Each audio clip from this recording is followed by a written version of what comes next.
What is up? Welcome to Welders of IG. I'm Joel Ridzak.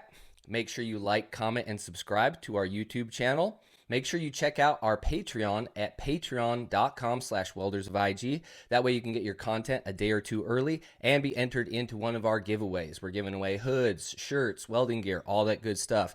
So make sure you do that and support the show. Now, with that out of the way, all the way from Ontario, Canada, you may know him as Summer Tig, we have Dave Somerville. What's up, Dave? How's it going? What's going on, Joel? Hey, thanks for joining me. I know it's been a busy week for you. You work all the time, but just for those of you who don't know, Dave has some of the best welding you're going to see on Instagram. He's probably the best TIG welder out there, in my personal opinion. So let's get this started. How did you get into welding? When did you first strike an arc? It's a bit of a long story, Joel, but I didn't really get into striking my first arc until probably like 2000. I graduated college, kind of came back to Ontario, Canada, couldn't get a job in my field, and my father was a tinsmith. He was kind of a jack of all trades. He was an electrician, and welding was something that he dabbled in, but he actually wasn't very good at it. So it was kind of one of those things where I was like, you know, my dad does kind of everything pretty good except welding, so I said, I'm going to give that a try. So, it was just one of those things where I kind of figured some things out for myself where I like to work alone. I kind of like to be given a task and just kind of left alone and let the deal, figure out the problems, figure out the process, and then kind of go from there. So it was, I guess I really would say it was my dad that kind of pushed me into that indirectly, but, there was many times where he wanted me to kind of take the tinsmith route, and I never did. I just kind of went welding, but still learned a lot of layout and fabrication skills from my dad, and just took welding on as kind of an art form, I guess. I mean, I did learn stick and flux core and MIG at the start, and then it was only after that I got into TIG, which was really my passion. Okay, awesome. So how do certs work exactly in Canada? I've always wondered that. I've talked to a few Canadians, but I don't know how your cert system works there. It's, you know what, Joel, it's a good question, and it's quite confusing. In Ontario, anyways, it's more or less, there's a governing body called TSSA, and what they do is they will ticket at a shop. So you have to do your test at that shop. Your ticket doesn't leave that shop, even though your name's on it. So your tickets aren't transferable. Actually, I think there's a little bit of a loophole there that it's transferable up to about 6 months. But then you have to reuse that ticket at another shop or in the field or whoever is going to be under the governing body. So like right now, I probably have like 45, 46 tickets at work. If I left that shop today in Southern Ontario, they don't go with me. The piece of paper does, and I can show another shop that I'm capable of these tickets, but they don't really travel with me, which is kind of unfortunate. I know it's a little bit different out west. I don't know exactly. Something else I was going to touch on with you that I did go and get my Red Seal certification, which is interprovincial, which basically says that I did a standardized test that allowed me to travel from province to province, and I could certify myself in those certain provinces. Every province is a little bit different. That's what makes it really confusing. Oh, okay. So does that gives you an ability that most welders don't have? Yep. So anybody in Ontario that doesn't have a Red Seal would a lot of provinces require you to have that Red Seal. Another little short story was I really didn't need to get it. It was just one of those things that, believe it or not, it was my mother that said, you don't have a piece of paper, big into piece of paper, like you got to have this to prove what you do. I have my college degree, I have my university degree. She wanted me to have a piece of paper that said what I actually did because I really didn't have one other than just my shop ticket. So she kind of pushed me to go challenge my Red Seal. So I had enough hours in that I could challenge that exam and challenge it, passed it, and now it hangs on the wall. Nice. So you work in a pretty big shop, and you work on steam and pressure vessels mostly, or? Yeah, you're pretty accurate there. We actually have two shops. So we have a very large shop, probably 60 employees. where we do Wow. most Okay. we do tank fabrication. And that's where I was when I started with the current company. And then about 6 years ago, we opened up a shop just next door, which was strictly pipe. So there's actually only 6 of us in that building right now. Um, so it's pretty small as far as numbers goes. The tank side's pretty big. Tank side is pressure vessel, but it's almost, I would say it's probably 80 to 90% pharmaceutical. So all the welds, Okay. still have to pass all the qualifications, the QC, but they also get polished off. Whereas my Ah, pipe welds kind of stay. okay. Okay. So a lot of orbital welding there on the pharmaceutical side. Nope, we don't own an orbital welder now. Oh, really? Okay. So we still pass the certs, and I was kind of always taught like do a weld as if it's not getting polished off. Make that polisher feel bad about ripping your weld off. It's so good that he feels bad about it. So that was something one of Right. my old teachers kind of taught me. So it always kind of stuck with me. Where you do a pipe weld, you want to be proud of it, and those are the jobs that you're going to get. Absolutely. Yes. Always take pride in your work for sure. So who was your like favorite instructor or the instructor that taught you how to dab, or did you have to figure out dabbing on your own? No, I actually had an instructor teach me dabbing, and this is going back quite a few years ago, long before pulse boxes on machines. But it was more or less just a foot pedal, and he was just trying to teach me how to control heat input and try to make my welds look pretty. And that was how I kind of started. I can't lie, I use a pulsar box now. Still on a pretty archaic machine by today's standards. It's Lincoln 275, as simple as you can get. But almost all the welds I do at work are on a Lincoln 275. Home here, I use an Everlast 250, I think it is, with a little pulsar on it. But yeah, it's always good to have that skill with your foot pedal. A lot of stuff that we do is, it's in position, so a foot pedal really isn't practical. The Hmm. same teacher always taught me too. Once the switches came out, get used to the switch because you're never always going to be able to use the foot pedal. So I still have that skill, but I don't use the foot pedal almost never anymore. It's always just the foot switch or thumb switch. Oh, okay. Thumb switch. And you like to dab your roots, but you can do the weave. I mean, you're not a stranger to the weave, correct? Oh no, I was actually fortunate to have some pretty good teachers that taught me how to walk the cup. So I still do walk the cup when I'm in position. But if I can spin something, another thing my teacher always taught me was just if you can figure out a way to spin something, it's going to make it easier on you. It's going to make it easier on your body. It's so even if I have to spend a little bit of extra time figuring out the sequencing of trying to spin as many welds as I can, that's what I do. But yeah, I weave once in a while. I'm not going to tell you I'm as good as some of the guys out there, but even probably the younger guy I teach at work, he's pretty good. But yeah, I still have that skill, but still like to kind of do it the old school way. No pulse on the roots, straight current on the roots. Okay, straight current on the roots. Nice, nice.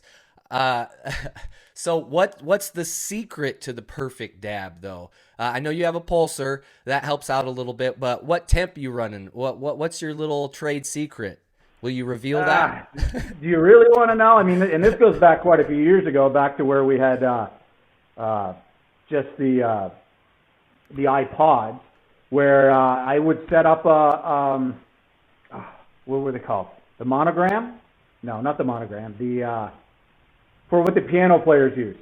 And it was one of the simplest apps in the world where you could just set your speed and it would be push the pedal, let off the pedal, push the pedal. So it was almost like a piano player feeling the rhythm, feeling the beat. Okay, so you got the tempo with the pedal, I and did, yep. that's essentially your secret. Yeah, because Just on and I off. can also tell you everybody in my family is musically inclined except me. So I kind of had to use that little cheat tool to kind of teach me how to just keep that rhythm, keep that pulse. And yeah, so many guys ask me, what are my settings? What are my settings? To me, it's really not so much my setting. It's actually my travel speed. So if I'm spinning it or how, if it's in position, how fast am I moving my hand? That means usually I set my parameters and I leave them the same all the time. Background current, peak current, amount of frequency of pulse, I usually almost never touch it. It's about how fast I actually travel. Okay, yeah, good to know how fast you're traveling So I on the don't know if that helps or positioner. not. It might help some people out there who are wondering, who've seen your work and like, damn, how does that guy get it so perfect every single time? So you got your tickets. Did you have to do like a full apprenticeship, or was it just getting a certain amount of tickets and then people were like, hey, this guy can frickin' weld, sign him up, hire him right now? How did that all go about? Didn't really quite work like that. I started at a carbon steel shop, maybe 20 minutes out of town from Orangeville here in Ontario, and it was kind of a dirty welding shop, big carbon steel tanks. Super glad I did it. I learned so much, and that was where I met my first TIG teacher or instructor. He was my lead hand. And from there, he actually left and went to the city. So after about 2.5 years, I followed him down there where I learned more about stainless. So I really didn't have any background in stainless steel, a little bit here and there, but didn't understand, about purging, about doing tubing, because I did tubing for years, and thin gauge, 16 gauge tubing, and then did tank fabrication. Did a lot of field work when I was down there doing, a lot of industrial applications, but not to drop a name, but like Swiffer Wet Jet, those kind of lines for Oh, Procter and Gamble. okay, So a lot cool. of fabrication that way. So I did learn a lot. I did have to travel quite a piece. So it was right around when I was having kids, and the wife was like, "Yeah, it's taking you 2 hours, to get home." So I had to kind of look to make a move. So that was where I looked at Brampton and found the shop where I'm at now and have been for 17 years, I think now. Wow, Um, nice. so no apprenticeship. Kind of wish I had gone that route, but knew that I gained enough experience that I could challenge for my red seal. I had enough hours in to do that, and then took the test, accomplished it, and went from there. So I guess I am theoretically a journeyman welder. Okay, so but you were fast tracked. Yep, Great, yep. great. Okay.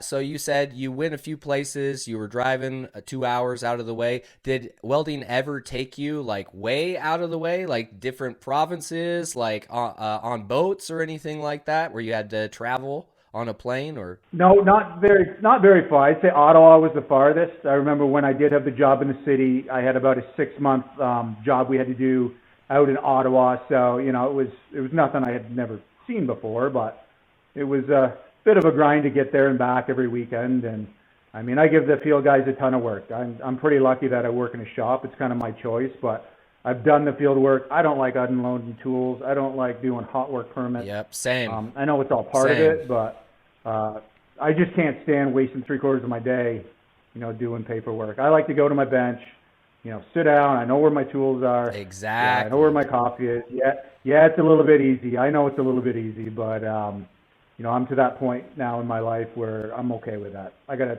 40-minute drive to work every day, but I know where all my tools are. I don't have to lock them up. Everything's there every day I go in. Yeah, don't hate the player, hate the game, man. If you can work in a shop where it's warm, it's dry, you're not bending upside down every day to make a weld. You know where all your tools are at. You're not looking for hot work permits. Where's the safety guy? All that stuff that comes along with field work. It's just much easier. I love working in the shop. I wouldn't want it any other way. So I'm right there with you, brother. After all these years of welding on tanks, are you unenthusiastic about it, or do you still love what you do? You like going to work every day? You know what? I still love going to work every day. I am getting older and it's kind of grinding on me a little bit, but I'm pretty lucky to work in a shop where, I don't have a lot of repeat work, or I shouldn't say I don't have a lot of repeat work. I don't have a lot of like 1,000 parts at a time. So I might get like an order of 20 things and I've done it before and I can knock those 20 things out of the park and then I might not have to do it for another year. And in between that time, it's something new, it's something custom. One of the things that probably keeps me going that I don't get bored at is just, figuring out new ways to do things, making jigs to make my life easier because, so many times a lot of the stuff the customer we work for is an energy producer. They'll have repeat things. And like I said, they'll come in, batches of 12, and then I might not see it for a year. But, if I spend that time and make that jig that makes those 12 things twice as fast later. I don't know if my employer appreciates it, but I do actually. When I just go to my toolbox, I grab that jig, and it just makes my life so much easier, whether I'm fitting or welding or purging or just trying to figure out that one little quick extra step that makes things go a lot easier. No, that's smart. Keep all those jigs, lock them up, make sure they don't get legs and crawl away. I have so many jigs, it would blow your mind. I bet. I love making jigs, though. I love figuring that out. That's still the challenge that keeps me going. You worked out in the field just a little bit. Did you ever have any close calls crawling into any tanks or anything like that back in the day? No close calls as far as confined space or field work. I did have, when I first started, a little incident with a zip cut and grinder. Actually had a guard, but it was a cheap grinder. So I know you guys don't probably know Princess Auto, but very similar to your Harbor Freight. Oh, okay. It works, but not, right. It's not top of the line. It's definitely not top of the line. And I remember I went to change the blade, and it was still plugged in, and, a little zip across the finger, and kind of lost my feeling there. Oh, man. So it's kind of hard to hold a center punch now, because that's kind of where you want to hit that center punch. So that was a lesson learned, not to trust cheap tools. Another one was a piece of steel in the center of my eye, just about a millimeter from the focal point. So it was a very close call. No repercussions now, thankfully. But the doctor said I was pretty lucky. I did have glasses on, didn't have a shield on, so that was a lesson learned. But yeah, it could have been pretty bad if it was that centimeter higher, where it would have been right in the middle of the pupil and would have had problems seeing for the rest of my life. Man, so, yeah. 2 close calls and learned from both of them. And not much like what I tell my kids almost every day. You got to make mistakes, but you got to learn from them too. You teach your daughter's lacrosse team, is that correct? I did in the past, kind of stepped back from it for now. I coached boys lacrosse at a very competitive level for about 20 years after I graduated college. And then had 2 girls, so figured I had to kind of learn the girls' game. So I kind of spent, the first 5 or 6 years getting them started and getting them kind of grounded. And then, now I'm just that guy that sits on the sidelines that kind of knows things, but nobody knows that. Okay, cool. Not a bad thing to have. No, that's cool. I used to train at a fighting gym, and there was a lacrosse player there. And dude, he was pretty mean. He's pretty aggressive. Those guys don't mess around. They know how to throw a punch. That's cool. And I've learned a lot of lessons through lacrosse, and even into my work, career, that have taught me discipline and things like that. And it's still a small world. It's amazing how many people I meet in the industry, like not just the welding industry, but the engineering and the energy division and stuff that have lacrosse background. So you always have stuff to shoot the breeze about. So you're passing down a little bit of lacrosse knowledge. Are you passing down some of your welding knowledge to your daughters as well? Absolutely. A lot of math. I was never a huge math fan through elementary school, and even in the high school. I had to in college, but learning how to learn layout and do all this kind of stuff as far as fitting goes. I learned a lot of hands-on kind of math. So this is the kind of stuff that I'm trying to teach my girls, just how to use a measuring tape. And, so many people kind of take it for granted, especially people my age that have been around a tape their whole life. Kids don't get taught this now. And to know eighths, and you might think I know the metric system. I know the imperial system way better than I do the metric system. So everything I do in imperial, or it'll be in metric, and I'll convert it, because that's what I know better. I know decimals of an inch better than I know centimeters and millimeters. And yeah, believe it or not, everybody hates on the imperial system. We like to be unique here in the U.S., but it's easy, man. It's easy. Eighths, 16ths, 30 seconds, simple. Boom, boom, boom. Yep, I got you. So you guys do, is it all stainless steel, or like 90%? Yeah, I would say we're probably 98% stainless and probably 2% exotics. I'm just trying to think, like Hastelloy. We do some Hastelloy stuff. I would say the tank side is almost 316 exclusively. On the pipe side, we're almost 308, 304 exclusively, just because we deal more with high temperature than pressure. Okay. So most of the pipes and spools that we build on our side are all, it's more about temperature than it is pressure. Gotcha, gotcha. So, The stuff I have on my Instagram right now, it's all 950 Fahrenheit. So it's preheated natural gas going into jet engines. wow. Okay. So, what are some of the coolest jobs, the biggest jobs that you guys have had in the shop? Because I've seen some spools. They look massive. Are you ever having trouble getting them in and out of the shop? They're so massive. To be honest, it's the job that we have going on. It's probably the biggest piping job I've done. Maybe not the biggest pipes, but the most irregular, 6 elbows on one spool, 16-inch. Definitely the most irregular, and it's pretty quick to get to 2-3 tons in a very small space when you're dealing with, 210 or 210 pound elbows, and you take for granted like a length of pipe is 62 pounds, but it's only 1 foot. Right. And a length of pipe is 1,700 pounds, and a foot of it's like 62 pounds. So it's Adds up quick.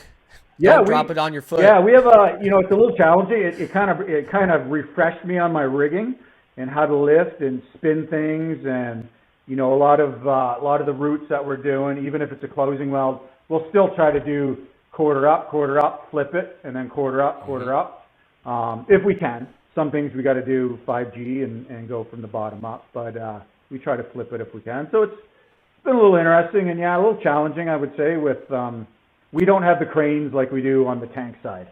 They're obviously a little bit heavier duty over there, so we just kind of have to get creative with. We have a 5-ton overhead, and then we have jibs every 30 feet, 1-ton jibs. So it just takes getting creative with straps and trying to be as safe as we can, but challenging. I would say that. That's cool, dude.